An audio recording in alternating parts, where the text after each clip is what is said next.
जय श्री राम दोस्तों। Bank Nifty के ईओडी एनालिसिस के वीडियो में आप सभी लोगों का स्वागत है। तो कल जैसे मैं वीडियो में बोल के गया था कि बैंक निफ्टी में लॉन्ग टर्म मनी जो है, ऑपरेटर जो है वो बाइंग कर रहा है, काफी दिनों से बाइंग कर रहा है।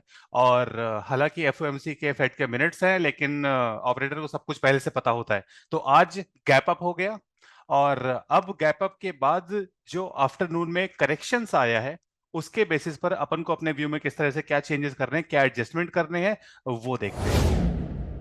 ऑलराइट दोस्तों, तो ये बैंक निफ्टी का कंटिन्यूस कॉन्ट्रैक्ट का डेली चार्ट।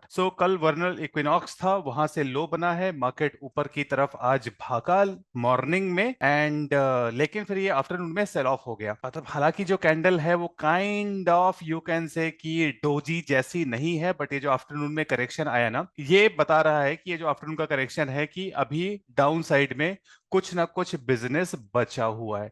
और वो बिजनेस कहां पर है, किस लेवल पर है, वो मैं अभी आप लोग को शॉर्टली इसी वीडियो में बताता हूं।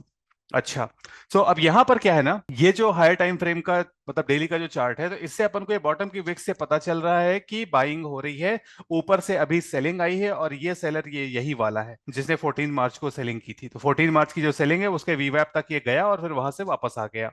अच्छा, अब इंट्राडे चार्ट्स में 5 मिनट के चार्ट में मेरी काम वाली बाई बसंती ने क्या किया, तो बसंती एक्सपर्ट है, बसंती को आफ्टरनून के लेवल्स मार्क करना आता है। तो ये आफ्टरनून का लेवल क्रॉस हुआ, फिर ओपनिंग कैंडल में जो कल का आफ्टरनून का लेवल था वो अगर क्रॉस हो गया तो उसके ऊपर फिर सीधे ये 14 मार्च का, तो 14 मार्च का जो भी वीवैप जैसा है ना, वहां से मार्केट ने रिजेक्शन लिया, नीचे आया तो नीचे से रिजेक्शन लिया उसने एक बढ़िया सी टेल बनाते हुए, और फिर यहीं पे कंसोलिडेट कर गया। तो फैक्ट दैट कि टेल के बाद मार्केट अप ट्रेंड को कंटिन्यू नहीं किया और टेल के जस्ट ऊपर ही रह गया, इसका मतलब डाउनसाइड में कुछ ना कुछ जो बिजनेस है थोड़ा बहुत वो रह गया है। अब दो केसेस पॉसिबल हैं, वो ये कि कल या तो मार्केट जो डाउनसाइड का बिजनेस है उसको फिनिश करके मतलब नीचे एक लेवल तक जाना है, स्ट्रक्चर में एक वीकनेस रह गई है, मार्केट प्रोफाइल के स्ट्रक्चर है, प्राइस प्राइस वाले स्ट्रक्चर में नहीं, प्राइस वाला स्ट्रक्चर वर्थलेस होता है तो उसको इग्नोर मार दो। मार्केट प्रोफाइल का जो स्ट्रक्चर है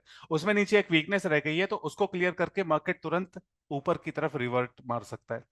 एक केस ये पॉसिबल है।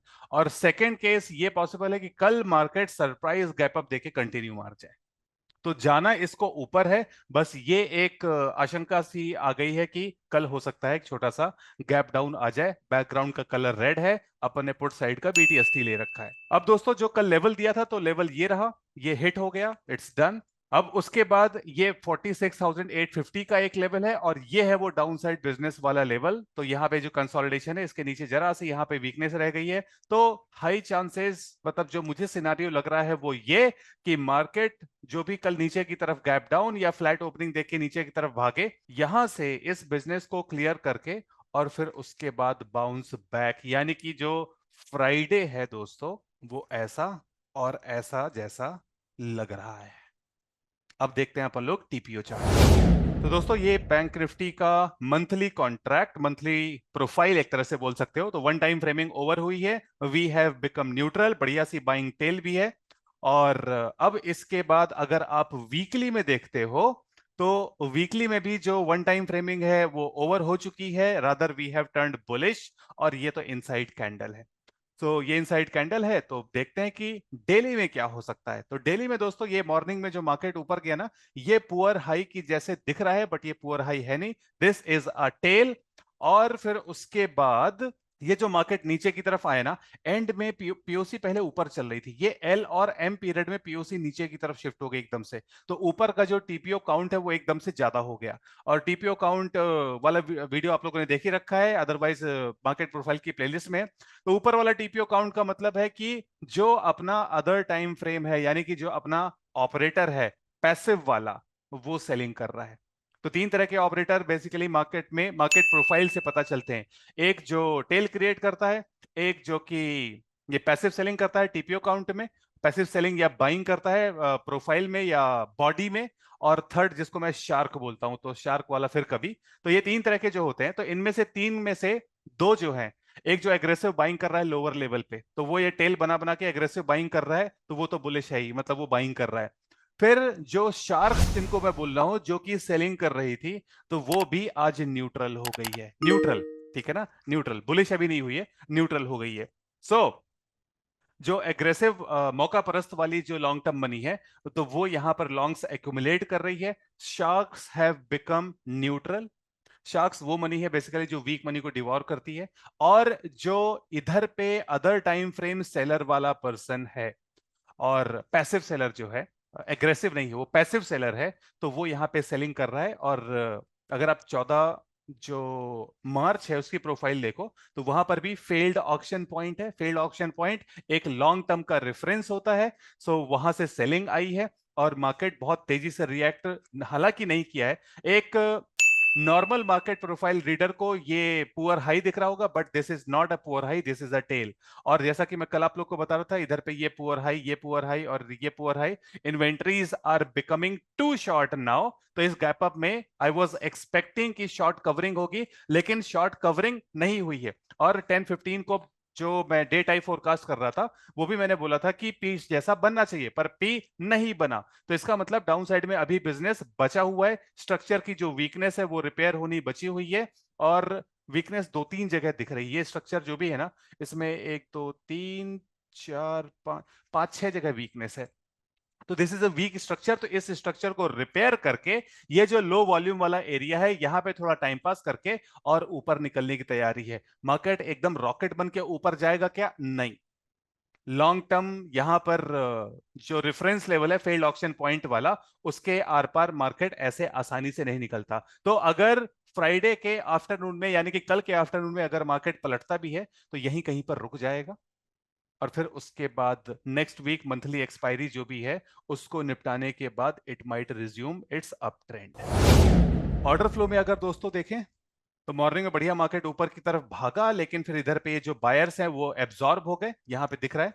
और एब्जॉर्ब होने के बाद फिर वो वीवैप पर आए, वीवैप पर ही नाचते रह गए। और फिर उसके बाद वो यहीं पर वीवैप और ओपन प्राइस के बीच में, ओपन प्राइस जिसको मैं लक्ष्मण रेखा बोलता हूं, उसी के बीच में रह गया। तो ये पैसिव सेलिंग जो की गई है, तो दिस मीन्स कि अभी डाउन साइड पे कुछ बचा हुआ है।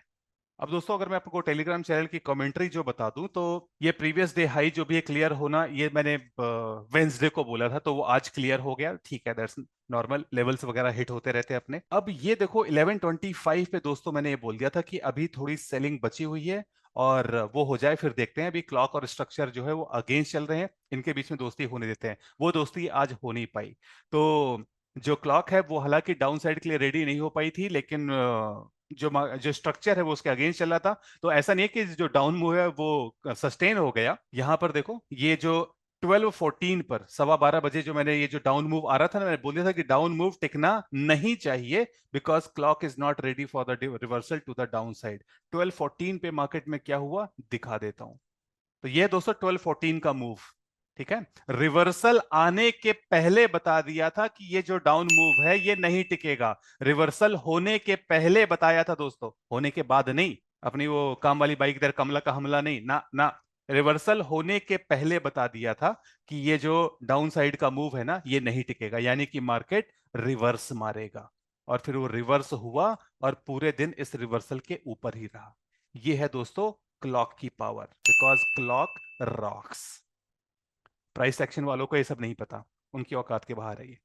फिर उसके बाद ये अपना एक कॉम्बिनेशन जो रिवर्सल टाइम, जो कि मैं मार्केट खुले के पहले पोस्ट करता हूं, और ये फिक्स एक प्रोप्राइटरी इंडिकेटर है। ये कॉम्बिनेशन आज तक फेल नहीं हुआ, 100% एक्यूरेसी है। तो यहां पर मतलब क्लॉक भी बोल रही है कि मार्केट नीचे नहीं जाना चाहिए, कॉम्बिनेशन भी आ गया, मतलब ओवर किल सा हो गया।